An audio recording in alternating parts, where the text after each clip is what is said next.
Very good afternoon all of you. आप सभी का प्लेसेंटा नर्सिंग इंस्टीट्यूट के ऑनलाइन प्लेटफॉर्म पे स्वागत करता हूं। Yes, OBG unit number 2 development of fetus के ऊपर हम लास्ट लेक्चर पढ़ रहे थे। आप सभी को बता दें कि विनय सर के द्वारा ओबीजी जो फुल कोर्स है 2500 में आप लोग उसके मेंबर्स हैं। Thank you so much all of you.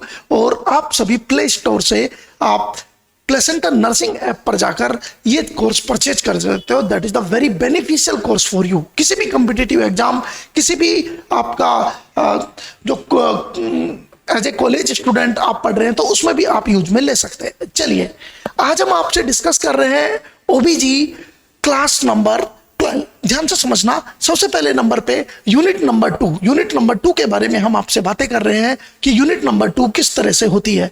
Development of the fetus. Yes sir, male पहले समझो कि लास्ट हमने डेवलपमेंट ऑफ फीटस में हमने क्या सीखा था। लास्ट में हमने सीखा था गैमेटोजेनेसिस और oogenesis। आज हम आपको पढ़ा रहे हैं वास्तव में मेल में क्या होता है। मेल में क्या होता है, मेल में दो तरह के हार्मोन होते हैं, एफएसएच और एलएच। ये फीमेल में भी होते हैं, लेकिन मेल में एफएसएच क्या काम करवाता है, स्पर्मेटोजेनेसिस। तो कभी क्वेश्चन आ जाए कि मेल में स्पर्म का फॉर्मेशन कौन सा हार्मोन करवाता है, फॉलिकल स्टिमुलेटिंग हार्मोन एफएसएच। ये हार्मोन फीमेल में क्या काम करवाता है, फॉलिकल को स्टिमुलेट कराता है। तो प्राइमरी फॉलिकल, सेकेंडरी फॉलिकल इस तरह बनाता है। लेकिन इंपॉर्टेंट चीज आपके सामने क्या है, इंपॉर्टेंट है कि फीमेल मेल में क्या काम कराता है, स्पर्मेटोजेनेसिस। मेल में एलएच जो होता है आपके सामने, ये कौन सी सेल पर काम करता है, लेडिक सेल पर काम करता है। कौन सी सेल पर काम करता है, लेडिक सेल पर काम करता है। किस पर काम करता है, लेडिक सेल पर। और लेडिक सेल पर कौन सा हार्मोन निकालता है, टेस्टोस्टेरोन हार्मोन को सिक्रेट करवाता है। किसको, टेस्टोस्टेरोन हार्मोन को क्या करवाता है, सिक्रेट करवाता है। सर लेडिक सेल से, लेडिक सेल किस में मिलती है, आपके टेस्टिस में मिलती है। और टेस्टिस से कौन से हार्मोन को सिक्रेट करवाता है बेटा, आपके सामने कौन से हार्मोन को सिक्रेट करवाता है, मेल में लेडिक सेल से टेस्टोस्टेरोन हार्मोन को सिक्रेट कराता है एलएच। नेक्स्ट आपके सामने oogenesis। ध्यान से समझना, oogenesis क्या होता है। oogenesis लास्ट लेक्चर में हमने मेनली पढ़ा था स्पर्मेटोजेनेसिस, और आज हम बात करने जा रहे हैं oogenesis के बारे में। सर oogenesis क्या होता है, formation of mature ovum. Mature ovum को दूसरी भाषा में सेकेंडरी स्पर्मेटोसाइट के नाम से भी जाना जाता है। तो 2 डिग्री अर्थात जो 2 degree oocyte, secondary spermatocyte 2 degree oocyte, not spermatocyte, oocyte। तो formation of the mature ovum, 2 degree oocyte का फॉर्मेशन थ्रू कौन से डिवीजन से, मियोसिस के थ्रू। किसमें, ओवरी में। ओवरी क्या है यहाँ पर, गोनाड्स है। कौन सा गोनाड्स है, फीमेल गोनाड्स है। गोनाड्स का मतलब मैंने लास्ट लेक्चर में बताया था, जिनमें आपके गैमेट्स बनते हैं। फीमेल में गैमेट्स कौन होता है, ओवम। किसमें बनता है, ओवरी में। तो ओवम किसमें बन रहा है, ओवरी में। तो ओवरी क्या हो गई, गोनाड्स। ऐसे मेल में गैमेट्स कौन होते हैं, स्पर्म। स्पर्म किसमें बनते हैं, टेस्टिज में। तो मेल में गोनाड्स कौन हो जाएगा, टेस्टिज हो जाएगा। नेक्स्ट कुछ टर्म्स है स्पर्म के लिए। सर कौन कौन सी टर्म्स है, सबसे पहले aspermia. Sir what is the mean of the aspermia, failure of ejaculation of sperm. Sperm के इजैकुलेशन का फेलियर, मतलब स्पर्म बाहर नहीं निकल पा रहे पेनिस से स्पर्म का इजैकुलेशन नहीं हो पाता, तो उसको क्या बोलते हैं आपके सामने, ए स्पर्मिया। लेकिन कभी क्वेश्चन आ जाए एजू स्पर्मिया। एजू का मतलब होता है नो स्पर्म, स्पर्म है ही नहीं। यहाँ पर स्पर्म है लेकिन बाहर इजैकुलेट नहीं हो पा रहे, तो ए स्पर्मिया। एजू का मतलब स्पर्म ही नहीं है सीमन में। ओलिगो का मतलब, ओलिगो वर्ड का मतलब होता है कम स्पर्म। ओलिगो का मतलब स्पर्म का काउंट यदि लेस देन 20 मिलियन पर ml हो। लेस देन मतलब 1 ml सीमन में 20 मिलियन स्पर्म से कम हो तो उसे बोलते हैं ओलिगोस्पर्मिया। पॉलीस्पर्मिया किसे कहते हैं, यदि स्पर्म का काउंट 350 मिलियन पर ml से ज्यादा हो तो उसे बोलते हैं पॉलीस्पर्मिया। टेरेटोस्पर्मिया, ये क्वेश्चन आया हुआ है। टेरेटो का मतलब है कि शेप और साइज में दिक्कत होना। टेरेटोस्पर्मिया का मतलब है structure abnormally of sperm. Structure जो एबनॉर्मली होती है स्पर्म की, स्पर्म नॉर्मली जो ह्यूमन के स्पर्म होते हैं वो स्पून शेप होते हैं। कैसे होते हैं, स्पून शेप। यदि इनकी राउंड शेप हो जाए, कोई अलग शेप हो जाए, तो शेप बिगड़ जाए, तो उसके लिए क्या आता है, टेरेटो वर्ड। टेरेटो का मतलब होता है विकृति खराब हो जाना, मतलब उसकी शेप खराब हो जाना। That is placenta nursing institute of Vinay sir से डायरेक्ट कॉल कर सकते हैं, किसी भी चीज पर आपकी कोई क्वेरी हो तो इस ईमेल पर भेज भी सकते हैं। तो टेरेटोस्पर्मिया का मतलब होता है abnormally of sperm, abnormally of the sperm. अभी मैं आपको क्या पढ़ाने जा रहा हूं, oogenesis। oogenesis का मतलब क्या होता है आपको मैंने बता दिया कि ओवरी के अंदर जो ओवम मदर सेल होती है उससे जो ओवम बनता है, गैमेट्स बनता है, ओवम मदर सेल से किससे बनता है बेटा, ovum mother cell, ovum mother cell. Ovum जो मदर सेल होता है जिसको ऊगोनिया के नाम से भी जाना जाता है, ऊगोनिया से ओवम का बनना, ओवम का बनना कौन से डिवीजन के द्वारा, मियोसिस के द्वारा जो बनते हैं उसे अपन क्या कहते हैं, oogenesis। सुनना भाई अच्छे से, बहुत अच्छे क्वेश्चंस मैंने पिछली बार भी पढ़ाए, अभी भी पढ़ा रहा हूं आपको। सबसे पहले होता है जर्म सेल। सर ये जर्म सेल, ये सबसे पहली सेल होती है जर्म सेल। ये जर्म सेल ये किसमें डिफरेंशिएट होती है, ओगोनियम में। ओवम, ओगोनियम का दूसरा नाम है ओवम मदर सेल। क्या नाम है, ओवम मदर सेल। सर ये जो ओगोनियम है ना, ये ओगोनियम कैसी होती है, डिप्लॉइड होती है। ये जो ओगोनियम होती है वो कैसी होती है, डिप्लॉइड। इसमें सबसे पहले ओगोनियम में क्या होता है, माइटोसिस। माइटोसिस से क्या होता है, सबसे पहले जो माइटोसिस होता है, माइटोसिस का मतलब होता है कि केवल संख्या डबल होती है लेकिन क्रोमोसोम के नंबर में कोई फर्क नहीं आता जितने। यदि ये 2n है तो इससे जो माइटोसिस के द्वारा बनता है उसे बोलते हैं फर्स्ट डिग्री या प्राइमरी oocyte। क्या बोलते हैं, फर्स्ट डिग्री oocyte बोल दो या इसका दूसरा नाम बोल दो प्राइमरी oocyte। क्या नाम बोल दो, प्राइमरी oocyte। ध्यान से समझना, फर्स्ट डिग्री oocyte बोल दो या क्या बोल दो आपके सामने, प्राइमरी oocyte। तो ये क्या है, जर्म सेल है। ये जर्म सेल क्या काम करेगी, अर्थात ओवम मदर सेल है, ये किसमें बदल जाएगी, ओगोनियम में। ओगोनियम में माइटोसिस के द्वारा किसमें बदल जाएगा, प्राइमरी oocyte। तो सर क्वेश्चन कभी भी आ जाए कि यदि ओगोनियम डिप्लॉइड है, 2n है, तो प्राइमरी oocyte भी कैसी होगी, 2n होगी। कैसी होगी, 2n। 2n का मतलब होता है डिप्लॉइड। क्यों, क्योंकि डिप्लॉइड इसलिए होगी क्योंकि इसमें माइटोसिस हुआ है। अब इसमें पहली बार मियोसिस फर्स्ट होता है, पहली बार क्या होगा, meiosis first. Meiosis first start होता है बट इनकम्प्लीट, इनकम्प्लीट मतलब अधूरा रह जाता है। सर कब तक, अरेस्ट इन द क्वेश्चन आया हुआ है कि जो मियोसिस फर्स्ट होता है किसमें, प्राइमरी oocyte में, वो कब रुक जाता है, प्रोफेज स्टेज में रुक जाता है। कौन सी स्टेज में रुक जाता है, प्रोफेज में। सर ये फिर कंप्लीट कब होगा, जब फीमेल प्यूबर्टी पर जाएगी। तो जो प्राइमरी oocyte बना हुआ आधा रुक गया, जो प्राइमरी oocyte बना था ये आधा जो रुक गया है, ये कंप्लीट होता है बिफोर ओवुलेशन। किससे पहले कंप्लीट होता है, ओवुलेशन। जब भी फीमेल में प्यूबर्टी पर ओवुलेशन होने वाला है, पहली बार मेंस्ट्रुएशन साइकिल होने वाला है, तो उस टाइम कंप्लीट होता है बिफोर ओवुलेशन से पहले क्या होता है, कंप्लीट होता है। हर बार जितनी बार जिंदगी में ओवुलेशन होगा उतनी बार से पहले एक प्राइमरी oocyte जो प्रोफेज में रुका हुआ है वो कंप्लीट हो जाएगा और ये प्राइमरी oocyte किस में बदल जाएगा, सेकेंडरी oocyte में बदल जाएगा। सर इसमें क्या हुआ, सर इसमें मियोसिस फर्स्ट कंप्लीट हुआ, जो आधा अधूरा मियोसिस फर्स्ट रुक गया था प्रोफेज में वो कंप्लीट हुआ। सर मियोसिस में क्या होता है, मियोसिस में आपके सामने सेल की संख्या, सुनना बेटा, मियोसिस फर्स्ट में सेल की संख्या डबल हो जाएगी लेकिन क्रोमोसोम के नंबर कैसे रह जाएंगे, आधे। जो सेल डिप्लॉइड थी, जो सेल 2n थी डिप्लॉइड, वो आज n रह जाएगी। लेकिन यहां पर 2n मतलब वुमन में बात करूं तो क्रोमोसोम के नंबर कितने होते हैं, 46। तो ये जो सेकेंडरी oocyte आपका बना है, जो सेकेंडरी oocyte आपका बना है, इसी को तो बोलते हैं ओवम। मैंने पहले ही बताया था, पिछला आप देखोगे तो मैंने लिखा है सेकेंडरी oocyte का दूसरा नाम क्या है आपका, ओवम। तो ये वही ओवम है जिसका ओवुलेशन होने वाला है, जिसका ओवुलेशन। तो ये जो सेकेंडरी oocyte है ये कब बनता है, जस्ट ओवुलेशन से पहले, ओवुलेशन से पहले। अब ये जब ओवुलेशन होगा इस सेकेंडरी oocyte का, सर ये सेकेंडरी oocyte कैसा होता है, हैप्लॉइड। सर सेकेंडरी oocyte में क्रोमोसोम के नंबर कितने होंगे, 23, क्योंकि यहां पर 46। तो ये कितनी एक प्राइमरी oocyte से कितने सेकेंडरी oocyte बनेंगे, 2। एक प्राइमरी oocyte से कितने सेकेंडरी oocyte बनेंगे, 2, क्योंकि मियोसिस फर्स्ट कंप्लीट हुआ है। यहां पर क्या हुआ, मियोसिस फर्स्ट क्या हो गया बेटा, कंप्लीट हो गया, कंप्लीट हो गया, कंप्लीट जो बिफोर ओवुलेशन से पहले। तो जो ओवुलेशन होने पर, यदि ओवुलेशन हो गया तो ओवुलेशन पे क्या बनेगा आपका, ओवुलेशन पे क्या बना हुआ है आपके सामने, सेकेंडरी oocyte। इसी का क्या होता है, ओवुलेशन। कौन से हार्मोन के परफेक्ट में होता है, LH हार्मोन। कौन सा, LH।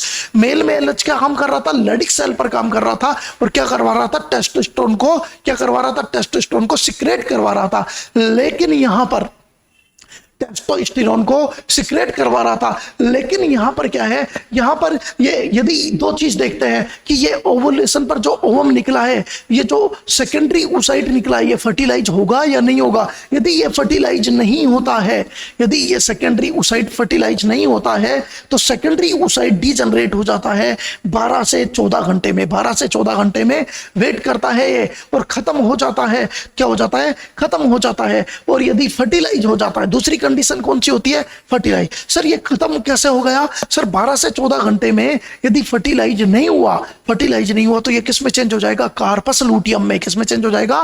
कार्पस लूटियम में। कार्पस लूटियम किस में बदल जाएगी? कार्पस एल्बिकेंस में। और कार्पस एल्बिकेंस किस में बदल जाएगा? कार्पस हेमोरेजिका में। हेमोरेजिका और वो दूसरा मैच्योरेशन साइकिल क्या हो जाएगा? तो सेकेंडरी oocyte, ये जो आपके सामने है। सर जब भी सेकेंडरी oocyte बनता है तो इधर क्या बनता है? फर्स्ट पोलर बॉडी बनती है। तो एक पोलर बॉडी कब बन गई? जब मियोसिस फर्स्ट कंप्लीट हुआ। सर पोलर बॉडी क्या होती है? ये पोलर बॉडी का अभी तक पता लगा है कि पोलर बॉडी का कोई निश्चित काम नहीं होता है। तो पोलर बॉडी क्या हो जाती है? डीजनरेट हो जाती है। तो एट बर्थ मैंने आपको पहले ही बता दिया कि सर प्राइमरी oocyte कब रहते हैं? बर्थ पर। एट प्यूबर्टी पर मियोसिस फर्स्ट क्या हो जाता है? कंप्लीट हो जाता है और सेकेंडरी oocyte बन जाते हैं। अभी सुनना बेटा, ये आपके सामने फर्टिलाइज हो गया। यदि ये फर्टिलाइज नहीं होता तो 12 से 14 घंटे में डीजनरेट हो जाता और ये किस में बदल जाता? इसके नीचे लिखना बेटा, कार्पस किस में बदल जाता? ल्यूटियम में। कार्पस ल्यूटियम में। कार्पस ल्यूटियम किसका सिक्रेट करती है आपके सामने? अर्थात प्रोजेस्टेरोन का। ये कार्पस ल्यूटियम किस में बदल जाती? कार्पस एल्बिकेंस में। और कार्पस एल्बिकेंस किस में बदल जाती? कार्पस हिमोरेजिका में। कार्पस हिमोरेजिका। तो हिमोरेजिका क्या नाम में बदल जाती? हिमोरेजिका में। सर हिमोरेजिका कैसे कलर का होगा? नाम से ही पता लग रहा है। हिमोरेजिका मतलब ब्लड, रेड कलर का।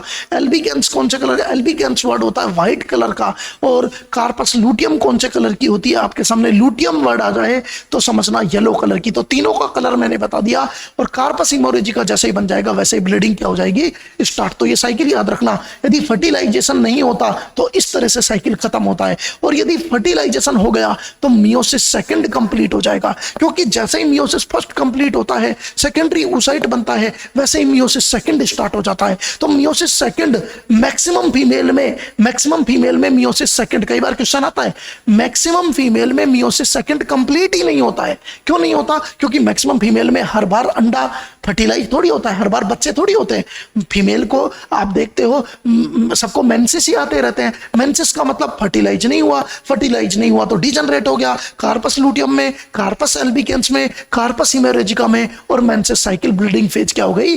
स्टार्ट हो गई। मैच्योरेशन साइकिल पूरा पढ़ा चुका हूं पहले पूरा। तो that is the straight forward बातें। समझ के मेरी बात? सीधी बात है। मैक्सिमम फीमेल में यही होता है। जिंदगी में कोई भी लक्ष्य लेना, पर लेकिन ये लक्ष्य मत लेना कि हर अंडे को भेज दूंगा मैं। हर अंडे को भेज दूंगा तो हर बार बच्चा, हर मंथली पॉसिबल ही नहीं है। एक बार मंथली के बाद तो 9 मंथ पे तो ऐसा भी नहीं कर सकते आप। दूसरा साइकिल वेट होने के 9 महीने का गैप दूंगा, उसके बाद में सेकंड। तो ये लक्ष्य नहीं लेना। आपको याद रखना है ज्यादातर फीमेल में, अर्थात ज्यादातर फीमेल में मियोसिस फर्स्ट कंप्लीट हो जाता है ओवुलेशन से पहले। लेकिन जो ज्यादातर फीमेल है उनमें कभी भी क्या नहीं होता है? याद रखना, कभी भी अर्थात मियोसिस सेकंड नॉर्मली कंप्लीट नहीं होता। सर मियोसिस सेकंड कब कंप्लीट होता है? जब फर्टिलाइजेशन हो जाता है। फर्टिलाइजेशन जैसे ही हुआ, जैसे ही अंडे को भेदा स्पर्म ने, तो मियोसिस सेकंड कंप्लीट हो जाता है और दूसरी पोलर बॉडी पास में से निकल जाती है। क्या निकल जाती है? Second polar body. क्या निकल जाती है? सेकंड पोलर बॉडी, अर्थात निकल जाती है पोलर बॉडी। तो वास्तव में क्या हुआ? सेकंड पोलर बॉडी अब क्या बन गया? मैच्योर ओवम और स्पर्म आगे जाके जाइगोट का फॉर्मेशन कर लेते हैं और इस तरह से अर्थात बच्चा अब जाइगोट आगे जाके अर्थात डेवलपमेंट ऑफ द फीटस की तरफ चल देता है। चलिए नेक्स्ट, अब जो बात मैंने पढ़ाई है उसको बहुत अच्छे से समझना। हर क्वेश्चन आता है पहला, oogenesis स्टार्ट हो जाता है फीमेल में बिफोर बर्थ। मतलब जब बच्चा माँ की, जब बच्ची बोल रहा हूं, oogenesis किस में होगा? फीमेल में। जब डॉटर माँ के पेट में रहती है, जब बिटिया माँ के पेट में रहती है, तभी oogenesis स्टार्ट हो जाता है बिफोर बर्थ। और ड्यूरिंग इंट्रायूट्रन लाइफ, और पूरी इंट्रायूट्रन लाइफ पर oogenesis चलता है। ड्यूरिंग इंट्रायूट्रन लाइफ के दौरान, at the end of the third week, जब तीसरा वीक, जब बच्ची मां के पेट में केवल 21 दिन का गेस्टेशन एज है, केवल 3 वीक की अर्थात बच्ची हुई है, तो 3 वीक पर जो जर्म सेल होती है वो माइग्रेट कर जाती है योग सैक में, फ्रॉम अर्थात योग सैक कहां पर, ओवरी के योग सैक में। नाउ द जर्म सेल किस में बदल जाती है, डिफरेंशिएट होकर क्या नाम हो जाता है उसका, इस जर्म सेल का नाम हो जाता है उगोनियम। क्या नाम हो जाता है, उगोनियम। केवल 21 दिन में ये जर्म सेल किस में चली जाती है, ओवरी में, और क्या बनाती है, उगोनियम। इन उगोनिया माइटोसिस अकर। अब जो उगोनिया जो बनाया था, आपको देखिए बेटा, जो उगोनिया आपके सामने बना था उसमें क्या हुआ, माइटोसिस, और माइटोसिस होकर उसने क्या बनाया, माइटोसिस होकर प्राइमरी क्या बनाया था, oocyte बनाया था, प्राइमरी oocyte। नंबर ऑफ उगोनिया, इससे हमेशा क्वेश्चन आता है, स्टार मार्क लगा रहा हूं, number of oogonia is maximum at the 20 week of the pregnancy. ये क्वेश्चन हमेशा आता है कि जब बच्ची मां के पेट में होती है, या पूरी बच्ची के डॉटर के जो जीवन काल होता है, जो बच्ची का जीवन काल होता है, उस बच्ची के जीवन काल में सबसे ज्यादा जो उगोनिया, जिसको तुमने ओवम मदर सेल कहा था, उसकी संख्या मैक्सिमम कब होती है, 20 वीक पर। 20 वीक मतलब 5 महीने पर।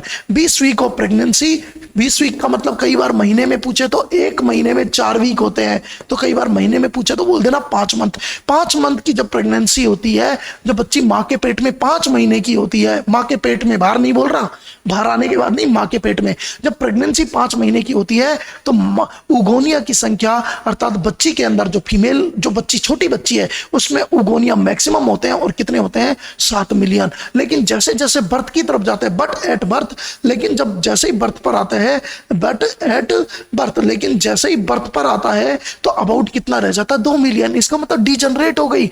अब आगे जिंदगी में सबसे ज्यादा 7 मिलियन रहती है 5 महीने पर, उसके बाद तो कम होती ही जाती है।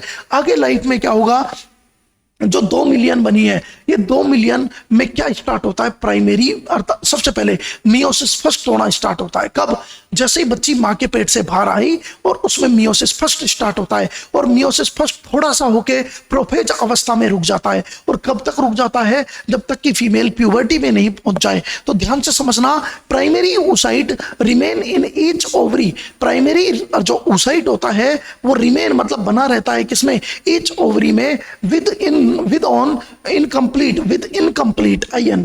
incomplete meiosis फर्स्ट में रुक जाता है। और कौन सी स्टेज में रुक जाता है, प्रोफेज फर्स्ट में। मतलब जैसे ही प्राइमरी oocyte बना, प्राइमरी oocyte जैसे ही बच्ची का बर्थ हुआ, तो जो मियोसिस फर्स्ट स्टार्ट हुआ था वो रुक जाता है प्रोफेज स्टेट में। और कब तक रुका रहता है, प्यूबर्टी तक। लेकिन जैसे ही प्यूबर्टी आती है, प्यूबर्टी की एक फीमेल में कब आती है, लगभग 12 से लेकर 13 साल की उम्र पर। एट प्यूबर्टी, जैसे ही प्यूबर्टी पर आया, about 4 lakh primary oocyte are left. अब देखो आप, कहां तो 2 बिलियन थे जब पैदा हुई थी, और कहां 5 महीने की जब मां के पेट में था तो 7 बिलियन थे। 1 बिलियन का मतलब होता है, ध्यान से समझना जो बात बोल रहा हूं, 1 मिलियन का मतलब ही होता है 10 लाख। 1 मिलियन, बिलियन तो बहुत आगे की बात है। तो मतलब इतने सारे थे, इतने सारे oocyte थे, आप वो उगोनिया थे। ये उगोनिया जब मां के पेट में से जब बच्ची बर्थ पर आई तो केवल 2 लाख प्राइमरी oocyte बन के रह गए। 2 लाख प्राइमरी oocyte में भी केवल जब बच्ची प्यूबर्टी पर आई, प्यूबर्टी पर कब होती है, 12 से 14 साल की उम्र पर बच्चियों में प्यूबर्टी पहले आती है, मेल में बाद में आती है। मेल जो लड़का होता है उसमें 14 से 16 साल पर आती है, और लड़कों में जो स्पर्मेटोजेनेसिस है वो 14 से 16 साल की उम्र में शुरू होता है, टेस्टिज में। इनके तो मां के पेट में स्टार्ट हो गया फीमेल के। तो 12 से 14 साल की उम्र में लगभग 4 लाख प्राइमरी oocyte बचे हैं, केवल 4 लाख प्राइमरी oocyte बचे हैं आर लेफ्ट। और उसमें से भी 400 सेकेंडरी oocyte। सेकेंडरी oocyte का मतलब होता है ओवम। बार बार बोल रहा हूं, ये जो 4 लाख प्राइमरी oocyte है, इनमें से पूरी जिंदगी में सेकेंडरी oocyte मतलब ओवम कितने काम आते हैं, पूरी लाइफ में केवल 400 अर्थात oocyte, secondary oocyte finally left and use during reproductive feedback. और पूरी रिप्रोडक्टिव जो लाइफ होती है, या रिप्रोडक्टिव जो एज होती है फीमेल की, रिप्रोडक्टिव एज में जो कितने से कितने साल तक होती है, फीमेल की 15 से लेकर 49 साल के बीच में जो एज होती है, इसमें केवल 400 अर्थात ओवम काम में आते हैं। Ovum, structure of the mature ovum. Mature ovum की स्ट्रक्चर अर्थात याद रखना, सबसे पहले full ovum is largest cell of the body. हमारी बॉडी की की सबसे लार्जेस्ट सेल कोई पूछे ना तो बोलना ओवम है, और जो कि विजिबल बाई नेक्ड आई, जिसको आप नेक्ड आंखों से देख सकते हैं। जो ओवम होता है, ये जो ओवम है हमारे फीमेल में जो ओवम है उसकी जो अर्थात आकार है, जिसका साइज है वो कितना रहता है 130 माइक्रोमीटर। सबसे लार्जेस्ट है, याद रखना, एक सबसे largest cell of the body कौन सी होती है, अर्थात आपके सामने structure of the mature ovum. Sir size कितनी होती है, ये रहा 130 micrometre. It's is the made of cytoplasm. इसमें क्या होता है, जो ओवम होता है उसमें जो साइटोप्लाज्म भरा रहता है उसका दूसरा नाम ऊप्लाज्म भी बोल सकते हैं। एंड ए न्यूक्लियर, एक न्यूक्लियस होता है, एक क्या होता है बेटा, न्यूक्लियस होता है, और साथ में which contain 22 plus x chromosome. Sir nucleus कैसा होगा, हैप्लॉइड होगा, तो ओवम हैप्लॉइड होता है, स्पर्म हैप्लॉइड होता है, तो उसमें 23 क्रोमोसोम मिलते हैं। तो इसमें तो मिलेगा ओवम में 22 प्लस एक्स, और मेल के स्पर्म में मिलेगा 22 प्लस वाई। याद रखना, अर्थात द न्यूक्लियस, जो न्यूक्लियस होता है उसको called vitelline membrane is covered by a layer called zona pellucida. देखना बेटा, जो न्यूक्लियस होता है उसको अपन क्या बोल सकते हैं, आपके सामने अपन जो ओवम के अंदर जो न्यूक्लियस होता है उसके क्या होता है, वाइटेलाइन मेम्ब्रेन होती है, और वाइटेलाइन मेम्ब्रेन एक लेयर से कवर रहती है, उसको बोलते हैं जोना पेलुसिडा, जो किसकी बनी होती है, म्यूकोप्रोटीन की लेयर होती है, म्यूकस और प्रोटीन की लेयर होती है। इधर देखो, ये मान के चलो आपके सामने एक ओवम है, सुनना बेटा, ये एक ओवम है, ओवम के अंदर क्या भरा हुआ है, फ्लूइड भरा हुआ है, फ्लूइड मतलब साइटोप्लाज्म। इस साइटोप्लाज्म को अपन किस नाम से बोलते हैं बेटा, आपको इसको बोलते हैं ऊप्लाज्म या साइटोप्लाज्म। क्या भरा, कोई भी सेल के अंदर जो लिक्विड होता है उसको क्या बोलते हैं, साइटोप्लाज्म। सर ये साइटोप्लाज्म में न्यूक्लियस है, इस न्यूक्लियस को अपन क्या बोलेंगे, अर्थात न्यूक्लियस ऑफ ओवम। ओवम का क्या है, ये न्यूक्लियस है। सर इसके ऊपर, इस न्यूक्लियस के ऊपर एक आपको लेयर मिलती है, एक लेयर, और इस लेयर को क्या बोलते हैं अपन, वाइटेलाइन मेम्ब्रेन। क्या बोलते हैं, वाइटेलाइन मेम्ब्रेन। वाइटेलाइन मेम्ब्रेन, तो ओवम के ऊपर जो लेयर होती है उसको क्या बोलते हैं, विटेलाइन मेम्ब्रेन। ये जो विटेलाइन मेम्ब्रेन है इसके ऊपर भी एक आपको एक लेयर मिलती है, और इस लेयर को क्या कहते हैं, जोना पेलुसिडा। क्या बोलते हैं, जोना पेलुसिडा। और इस जोना पेलुसिडा के ऊपर भी एक लेयर मिलती है, सबसे बाहर वाली लेयर, तो उसका नाम क्या होता है आपके सामने, उसके नाम उसके सामने होता है आपके सामने जो एक अजीब तरह की लेयर होती है, और इस लेयर पे कुछ अर्थात ऑर्नामेंटल, ऐसे हर पर्सन में अलग अलग होती है, हर जाति में, हर पर्सन मतलब आदमी की बात नहीं कर रहा, आदमी में अलग, कुत्ते में अलग, सबके ओवम पे अलग होती है जो स्पेशल लेयर होती है, इसको बोलते हैं कोरोना रेडिएटा। क्या बोलते हैं, कोरोना रेडिएटा। तो कोई क्वेश्चन पूछे बाहर से अंदर की तरफ चलो तो बोलना सबसे बाहर होती है कोरोना रेडिएटा, उसके अंदर होती है जोना पेलुसिडा, उसके अंदर होती है विटेलाइन मेम्ब्रेन, उसके अंदर होता है साइटोप्लाज्म, और साइटोप्लाज्म के अंदर क्या होता है आपका न्यूक्लियस। क्या होता है, न्यूक्लियस। तो ये आपके क्वेश्चंस पूछे जा सकते हैं कि किस तरह से एक ओवम की स्ट्रक्चर, और इस ओवम की ये क्या चीज है आपके सामने, structure of ovum. Structure of ovum जो हमारी बॉडी की सबसे लार्जेस्ट सेल है, क्या है, लार्जेस्ट सेल है। चलिए आगे, zona pellucida, between vitelline membrane and zona pellucida. सुनना बेटा, ये जो विटेलाइन मेम्ब्रेन और जोना पेलुसिडा के बीच में जो ये स्पेस है, ये वाला जो स्पेस है इसको बोलते हैं आपके सामने पेरी वाइटेलाइन स्पेस। क्या बोलते हैं बेटा, पेरी वाइटेलाइन। पेरी मतलब चारों ओर, वाइटेलाइन मेम्ब्रेन के चारों तरफ है, इसलिए इसको बोलते हैं पेरी वाइटेलाइन स्पेस। क्या बोलते हैं, पेरी वाइटेलाइन स्पेस। तो क्वेश्चन कई बार आ सकता है, देखो बेटा, between vitelline membrane, vitelline membrane और जोना पेलुसिडा के बीच में जो स्पेस होता है उसे अपन क्या कहते हैं, पेरी वाइटेलाइन, अर्थात space is form in which polar body degenerate. ऐसा माना जाता है जो पोलर बॉडी बनी थी oogenesis में, first polar body, second polar body, ये पोलर बॉडी, पूरे oogenesis में 2 या 3 पोलर बॉडी बनती है। सर 2 तो समझ में आ गया, एक तो मियोसिस फर्स्ट हुआ था तब अलग हो गई थी अर्थात हैप्लॉइड, और एक आपने क्या बोला था आपने सर, एक कब बनी थी, जब सेकेंडरी अर्थात सेकंड मियोसिस कंप्लीट हुआ था तब भी पोलर बॉडी बनी थी, बिल्कुल बनी थी। तो मतलब एक पूरे oogenesis में, एक पूरे oogenesis में सेकंड पोलर बॉडी, ये रही। कई बार ये second polar body 2 polar body में और टूट जाती है, 2 में, तो लास्ट फाइनल कितनी पोलर बॉडी बनी, दो तो ये बन गई और एक पुरानी बन गई आपके सामने, ये रही एट बर्थ। जब प्राइमरी oocyte में मियोसिस फर्स्ट हुआ था तब फर्स्ट ये बन गई। तो टोटल 2 या 3 पोलर बॉडी टोटल बनती है एक पूरे oogenesis में। टोटल 2 या 3 पोलर बॉडी आपके सामने बनती है। तो एक क्वेश्चन मैं पूछ सकता हूं अलग से कि टोटल सर या तो 2 बनेगी, ये टूट गई 2 में तो 3 बन जाएगी, 2 ये और 1 वो, तो 3 पोलर बॉडी। ये पोलर बॉडी सर कहां पर डिजनरेट होती है? अभी मैंने बताया जो पेरीवाइटलाइन स्पेस है, ये वाला पेरीवाइटलाइन स्पेस, इसमें आके पोलर बॉडी क्या हो जाती है, खत्म हो जाती है, क्योंकि इनका कोई यूज नहीं है, ना कोई हमारे को बच्चा बनाने में, ना कोई एम्ब्रियो बनाने में कोई योगदान नहीं है इनका। यस, तो ड्यूरिंग ओवुलेशन, ओवुलेशन के दौरान, सुनना बेटा, ओवुलेशन के दौरान, ओवुलेशन जब भी होता है, सुनना बेटा, ओवुलेशन के दौरान जो ग्राफियन फॉलिकल क्या हो जाती है, रप्चर हो जाती है और सेकेंडरी oocyte रिलीज हो जाता है इनटू द फैलोपियन ट्यूब में। सबको पता है, जब भी आपको मैंने मेंस्ट्रुएशन साइकिल पूरा पढ़ाया था तब मैंने बताया था सर ओवरी में क्या होता है, primary follicle, secondary follicle, tertiary follicle और लास्ट में क्या बनता है, ग्राफियन फॉलिकल। ग्राफियन फॉलिकल जैसे ही फटती है तो जो सेकेंडरी अर्थात oocyte जो ओवम बना है वो रिलीज हो जाता है, और ये जो ग्राफियन फॉलिकल है ना, जो ग्राफियन फॉलिकल ये जो है ये किस में चेंज हो जाती है, कार्पस लूटियम में। किसमें? कार्पस लूटियम में। तो ड्यूरिंग दिस प्रोसेस, इस प्रोसेस के दौरान जो सेकेंडरी oocyte अर्थात surrounded by A cellular layer, अर्थात सेकेंडरी oocyte एक लेयर से अर्थात घिरा रहता है जिसे बोलते हैं कोरोना रेडिएटा। सबसे बाहर वाली लेयर कौन सी होती है, कोरोना रेडिएटा, उसके अंदर जोना पेलुसिडा, उसके अंदर पेरीवाइटलाइन स्पेस, उसके अंदर वाइटलाइन मेम्ब्रेन, फिर साइटोप्लाज्म और फिर क्या होता है, न्यूक्लियस। छोटी छोटी चीजों को सीखो। ट्रांसपोर्ट ऑफ ओवम, अब जो फैलोपियन ट्यूब के पास में, फैलोपियन ट्यूब के पास में जो ओवम निकला हुआ पड़ा है, इसको कौन पकड़ता है, अर्थात फैलोपियन ट्यूब की फिमरी पकड़ती है और उसको उठा के किस में ले आती है, आपके फैलोपियन ट्यूब में। Transport of ovum into fallopian tube bye 2 movement से होता है। एक सीलियरी मूवमेंट, क्यों? क्योंकि जो आपके सामने देखो बेटा, आपको मैं पहले भी बता दूं, आपको पहले भी मैंने बताया है और वापस मैं आप लोगों को बता रहा हूं, आपको ये चीज याद रखनी है। सर मान के चलो ये यूट्रस है, ध्यान से समझना, सर ये क्या है, आपका यूट्रस है। सर मान के चलो ये यूट्रस है आपका, और ये आपके यूट्रस में यहां से दोनों तरफ फैलोपियन ट्यूब निकली हुई है। क्या निकली हुई है? Fallopian tube. तो फैलोपियन ट्यूब का यहां पर जो पार्ट होता है उसे बोलते हैं फिमरी। यहां पर ओवम है, तो ओवम से जैसे ही अर्थात जैसे ये ओवरी है, ओवम नहीं बोल रहा हूं, ओवरी, ओवरी से जैसे ही ओवम रिलीज होता है ना, तो ये ओवम को कौन पकड़ लेती है, ये फिमरी पकड़ लेती है। कौन पकड़ लेती है? फिमरी। और ये फिमरी सब पहले यूनिट में पढ़ा चुका हूं कि फैलोपियन ट्यूब के कितने पार्ट होते हैं, सारी चीज करा चुका हूं। ये फिमरी क्या काम करती है, इसको ले जाकर धीरे धीरे धीरे धीरे इधर की तरफ चलता रहता है। ये किधर की तरफ चलता रहता है, इधर की तरफ चलता रहता है, और यहां पर आके फंडस के या तो ये वाले पार्ट में, और इधर से आया तो ये वाले पार्ट में इसका क्या हो जाता है, इम्प्लांटेशन हो जाता है। क्या हो जाता है?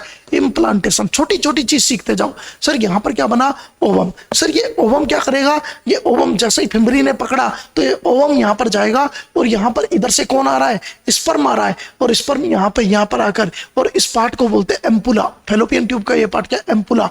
एम्पुला में इधर से भाई साहब स्पर्म आया, इधर से ओवम आया, दोनों मिलकर क्या हो जाता है, यहां पर फर्टिलाइजेशन। तो एम्पुला में क्या हो जाता है, फर्टिलाइजेशन हो जाता है, और फर्टिलाइजेशन से जो बनता है उसको क्या बोलते हैं अपन, जाइगोट बनते हैं। क्या बोलते हैं? जाइगोट। जो आगे बनता है वो क्या कहलाता है, जाइगोट। अब ये जाइगोट आगे जाएगा, इस जाइगोट में रैपिड माइटोटिक डिवीजन होंगे। कैसे होंगे?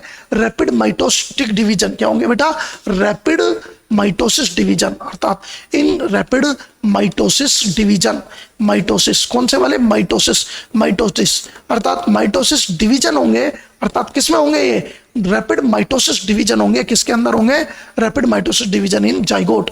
सर जाइगोट तो एक सिंगल सेल स्टेज है, तो zygote 2 cell stage, 4 cell stage, 8 cell stage, ऐसे बढ़ता जाएगा। और कोल्ड ये जो डिवीजन हो रहे हैं ना, इनको बोलते हैं बेटा, किस नाम से बोलते हैं, याद रखना, रैपिड माइटोसिस डिवीजन जो होते हैं उनको अपन बोलते हैं क्लीवेज। किस नाम से? क्लीवेज। तो क्लीवेज कुछ नहीं होता, रैपिड जल्दी जल्दी होने वाले माइटोसिस डिवीजन को किस नाम से बोलते हैं, क्लीवेज के नाम से बोलते हैं। किसके नाम से?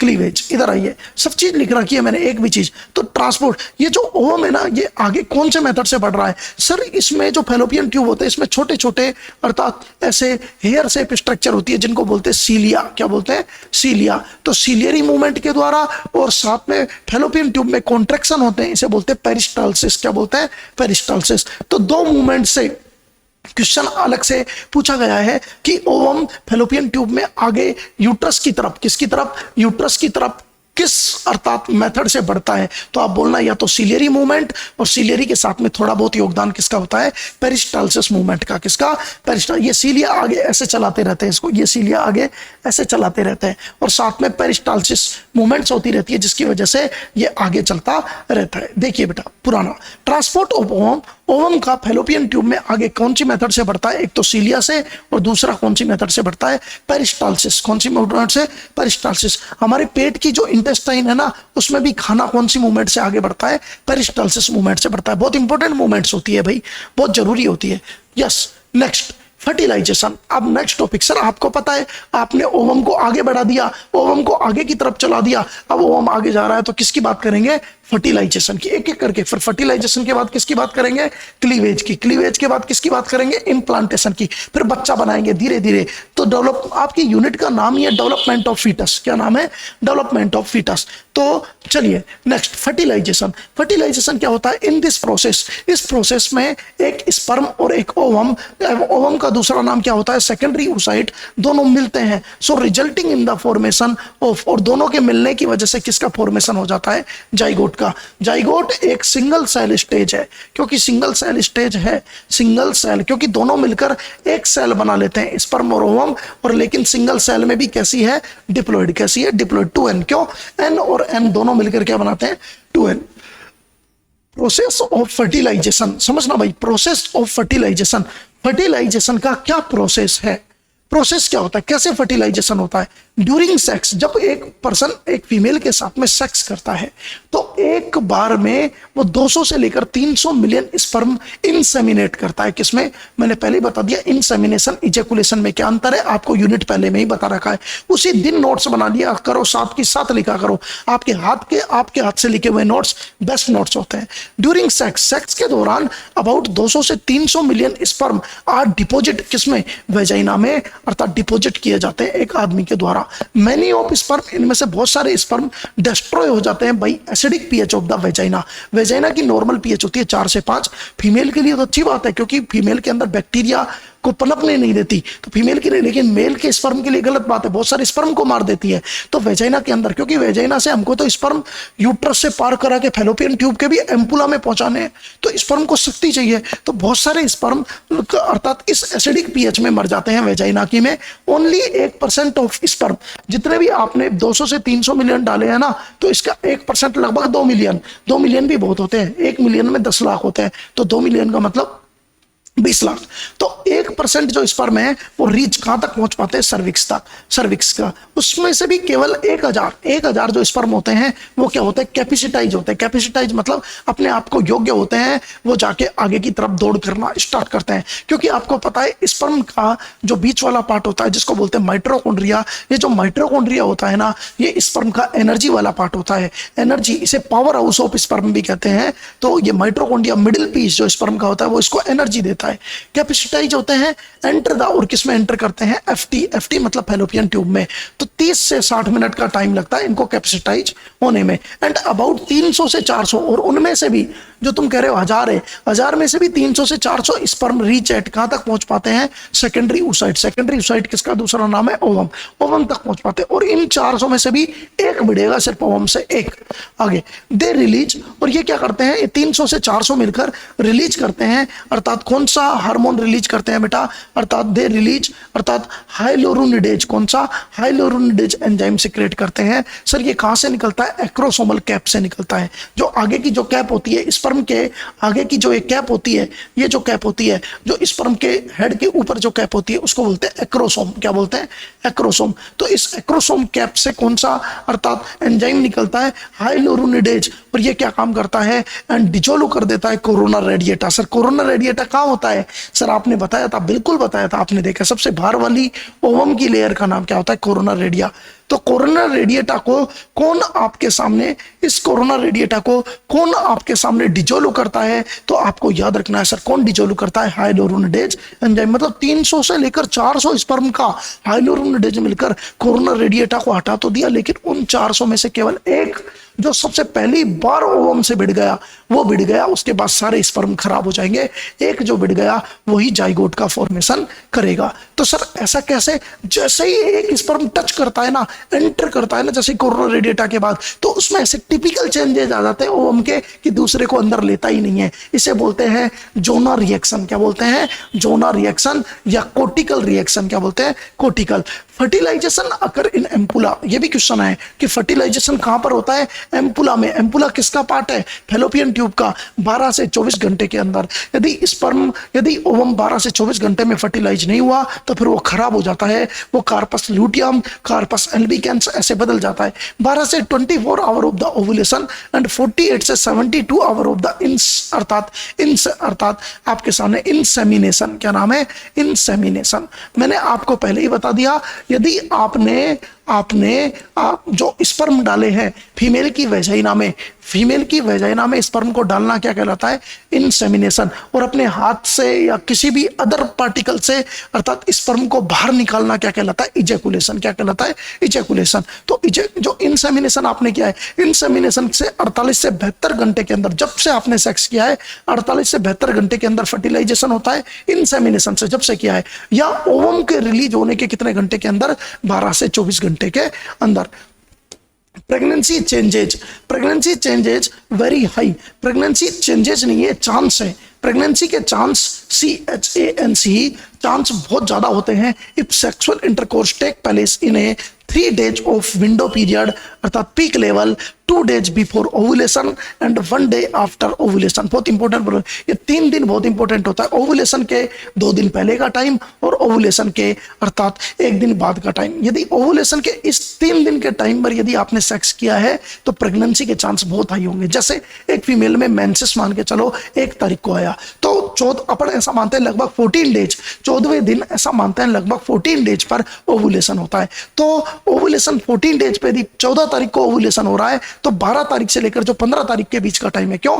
2 दिन पहले का और 1 दिन बाद का। सर क्यों? क्योंकि जो आपका स्पर्म है वो 48 से 72 घंटे जिंदा रहता है। यदि आपने 12 तारीख को भी सेक्स किया है ना तो 48 से 72 घंटे तक तो वो जिंदा ही पड़ा है। तो 14 तारीख को ओवम आ रहा है, उधर से जो ओवम है वो ओवम कितने दिन तक जिंदा रहता है? 12 से 24 घंटे तक। यदि आपने 12 घंटे के अंदर भी कर दिया सेक्सुअल इंटरकोर्स, 14वें दिन आपने 14 डेज पे अर्थात 12 से 24 घंटे के अंदर कर दिया तो भी, तो ये जो 3 दिन का विंडो पीरियड है ना, वेरी वेरी हाई, मतलब इसमें तो 100% क्या होगा? आपका प्रेगनेंसी चांस बहुत ज्यादा होंगे। तो स्पर्म का कैपेसिटेशन, ये क्वेश्चन आया हुआ है कि प्रेगनेंसी के चांस हाई सबसे ज्यादा ये 3 डेज के अंदर, जो 3 डेज का विंडो पीरियड होता है इसमें सबसे ज्यादा होते हैं। स्पर्म का capacitation, sir what is the mean of the capacitation? Capacitation मतलब स्पर्म का योग्य होना। स्पर्म का कैपेसिटेशन मेनली अकर इन फैलोपियन ट्यूब में होता है अर्थात। और आपको बता दें 5 ml जो अर्थात स्पर्म 5 ml जो सीमन होता है उसमें लगभग 200 से लेकर 500 मिलियन क्या होते हैं? स्पर्म होते हैं। सर स्पर्म की पीएच कितनी होती है? 7.2 से 7.3 होती है अर्थात कौन सी पीएच है? ये अल्कलाइन पीएच है। तो स्पर्म की जो सीमन की जो पीएच है, स्पर्म की नहीं बोल रहा हूं, सीमन। सर सीमन और स्पर्म में क्या फर्क है? सर स्पर्म में तो केवल स्पर्म होगा, सर सीमन में तो फ्लूइड भी होगा। फ्लूइड कहां से आएगा? वो अर्थात सेमाइनल, वेसाइकल, प्रोस्टेट, इन सब का मिलकर जो फ्लूइड बनता है, फ्लूइड प्लस स्पर्म फिर कहलाता है सीमन। आगे स्पर्म फर्स्ट पेनिट्रेट, पहले किसमें पेनिट्रेट होता है? कोरोना रेडिएटा में, सबसे बाहर वाली में। उसके बाद में रीच एट कहां पहुंचते हैं? जोना पेल्यूसिडा पर। और जोना पेल्यूसिडा के कौन से रिसेप्टर से बढ़ते हैं? ZP3 receptor. जोना पेल्यूसिडा के कौन से रिसेप्टर? ZP। यदि जोना पेल्यूसिडा, ZP का मतलब है जोना पेल्यूसिडा। जोना पेल्यूसिडा के 3 रिसेप्टर से जैसे ही पहला स्पर्म बढ़ता है तुरंत अर्थात क्या हो जाता है? चेंजेज आ जाते हैं। अब आता है एक्रोसोमल रिएक्शन। नाम आया है आपके सामने एक्रोसोमल रिएक्शन। ध्यान से समझना क्या होती है एक्रोसोमल रिएक्शन, क्या होती है। सर ड्यूरिंग एक्रोसोमल रिएक्शन के दौरान स्पर्म अर्थात स्पर्म की जो प्लाज्मा मेम्ब्रेन है वो फ्यूज हो जाती है किसके साथ में? एक्रोसोमल मेम्ब्रेन के साथ में। अब सुनो मेरी बात, क्या हुआ वास्तव में? एक्रोसोमल रिएक्शन क्या होती है? स्पर्म जो प्लाज्मा मेम्ब्रेन है, किसकी प्लाज्मा मेम्ब्रेन? ओवम की। किसके साथ में फ्यूज हो जाती है? एक्रोसोमल मेम्ब्रेन के साथ में। आफ्टर रिएक्शन रिएक्शन के बाद अर्थात जो स्पर्म है वो बाइंड हो जाता है कौन से रिसेप्टर से, ZP3 रिसेप्टर। किसका है ZP3 receptor? Zona pellucida. Sir corona radiata कहाँ गई? कोरोना रेडिएटा तो पहले ही हाइलोरोनिडेज एंजाइम ने गड़ा दी, अर्थात उसको तो डिजोल्व कर दिया। तो ZP3 रिसेप्टर से जैसे ही अर्थात ये एक्रोसोमल मेम्ब्रेन भिड़ती है तो नाउ देयर इज अर्थात जोना 2 अर्थात now there is zona reaction. क्या होती है यहाँ पर? जोना रिएक्शन होती है। और ये जोना रिएक्शन क्या होती है? ये प्रिवेंट करती है पॉलीस्पर्मी को। पॉलीस्पर्मी मतलब एक से ज्यादा स्पर्म अंदर नहीं जाने चाहिए वरना मल्टीपल प्रेगनेंसी हो जाएगी। आगे zygote remain in fallopian tube अर्थात टिल 3 डेज। जाइगोट है जो फेलोपियन ट्यूब में कितने दिन तक रहता है? 3 डेज मतलब 72 घंटे तक। सर जाइगोट कहां पर बना? एम्पुला में। एक बार फर्टिलाइजेशन के बाद जो बनता है उसको क्या बोलते हैं? जाइगोट। और ये फेलोपियन ट्यूब में धीरे धीरे आगे बढ़ता है। कितने दिन तक पड़ा रहता है? 3 दिन तक पड़ा रहता है। चौथे दिन 4th डे पर ये किसमें एंटर करता है? यूट्राइन कैविटी में। चौथे दिन ये किसमें एंटर करता है बच्चों? यूट्राइन कैविटी में एंटर करता है। जैसे ये धीरे धीरे आगे बढ़ता है 3 दिन तक 72 घंटे तक तो यहीं पहुंचता है और चौथे दिन ये किसमें एंटर करेगा? अर्थात किसमें? यूट्रस के अंदर एंटर करेगा। यस, समझ में आया? चलिए अब आता है पॉलीस्पर्मी। क्वेश्चन आ जाए what is the mean of the polyspermy? क्या होती है? एक ovum is penetrated by more than 1 sperm. यदि गलती से एक ओवम में एक से ज्यादा स्पर्म चले जाए तो उसको बोलते हैं पॉलीस्पर्मी, जबकि ऐसा बहुत कम होता है, पॉसिबल नहीं है। अर्थात क्योंकि एक स्पर्म जब सेल एंटर करती है सेकेंडरी oocyte या ओवम में तो कंप्लीट मियोसिस सेकंड। आपको पता है जैसे ही फर्टिलाइजेशन होता है तो मियोसिस सेकंड क्या हो जाता है? कंप्लीट। कई बार क्वेश्चन आता है एक फीमेल को मैच्योरेशन साइकिल आया तो बताइए उसको मियोसिस सेकंड कंप्लीट हुआ या नहीं हुआ? नहीं हुआ। क्यों? क्योंकि मैच्योरेशन साइकिल आ गया। इसका मतलब फर्टिलाइजेशन तो हुआ ही नहीं है। इसका मतलब मियोसिस सेकंड तभी होता है कंप्लीट जब फर्टिलाइजेशन होता है। तो जैसे ही स्पर्म एंटर करता है ओवम में तो मियोसिस सेकंड कंप्लीट हो जाता है। Now it is divided into अर्थात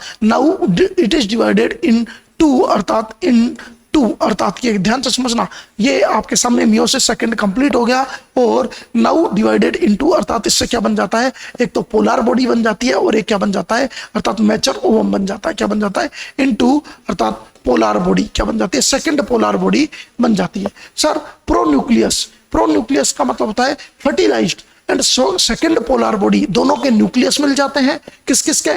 अर्थात एक तो स्पर्म के और एक ओवम के, दोनों के न्यूक्लियस मिलकर, दोनों के प्रोन्यूक्लियस मिलकर क्या बनाते हैं? जाइगोट। और साथ में कौन सी पोलर बॉडी निकलती है? Second polar body. Male and female pronucleus fertilised होते हैं, जाइगोट बनाते हैं। दिस प्रोसेस इसी को बोलते हैं सिनगेमी। क्वेश्चन कभी आ जाए सिनगेमी और फर्टिलाइजेशन में क्या डिफरेंस है? एक छोटा सा डिफरेंस है। यदि केवल दोनों स्पर्म और ओवम दोनों के न्यूक्लियस मिल रहे हैं तो इसको बोलते हैं सिनगेमी, और न्यूक्लियस के साथ में साइटोप्लाज्म ये भी मिल जाए और एक सेल बन जाए तो उसको बोलते हैं फर्टिलाइजेशन। पॉलीस्पर्मी का मतलब है fertilisation by more than 1 sperm is called polyspermy. It is prevented. इसको कौन रोकती है? जोना रिएक्शन रोकती है। कौन सी रोकती है? जोना रिएक्शन। जैसे ही एक्रोसोमल कैप ZP3 रिसेप्टर से बंधती है तो जोना रिएक्शन होती है। और जोना रिएक्शन में क्या होता है कि अब एक से ज्यादा स्पर्म अंदर एंटर नहीं कर सकता, इसे बोलते हैं जोना रिएक्शन। क्वेश्चन आया हुआ है लाइफ स्पर्म की लाइफ कितनी होती है? 48 से 72 घंटे। ओवम की लाइफ कितनी होती है? 12 से 24 घंटे।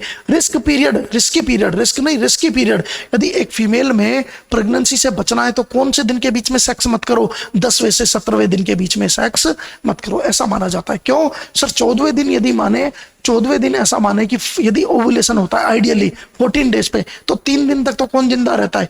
ओवम जिंदा रहता है। तो मतलब आपके सामने 3 दिन तो पहले के छोड़ दो तो 11, 12, 13, 3 दिन तो ये छोड़ दो क्योंकि 14वें दिन तो ओवुलेशन हो रहा है, और 3 दिन बाद तक के छोड़ दो तो लगभग 10 से लेकर 17 दिन के बाद का जो टाइम होता है वेरी रिस्की होता है। और ओवुलेशन से 2 दिन पहले का और 1 दिन बाद का तो वेरी हाई रिस्की होता है, उसमें तो प्रेगनेंसी होती ही होती है। Thank you so much all of you. That is unit number 2 का आपका लेक्चर चल रहा है। यूनिट नंबर 2 के लेक्चर में आपका स्वागत है और आप सभी को बहुत अच्छे से हर चीज को समझनी चाहिए। तो कभी क्वेश्चन आ जाए कि एक प्राइमरी oocyte से कितने ओवम बनते हैं तो बोलना 1। सर प्राइमरी oocyte से सेकेंडरी oocyte बना 1 ओवम बनते हैं, जबकि एक आपके इस प्राइमरी स्पर्मेटोसाइट से कितने स्पर्म बनते हैं? 4। कितने बनते हैं?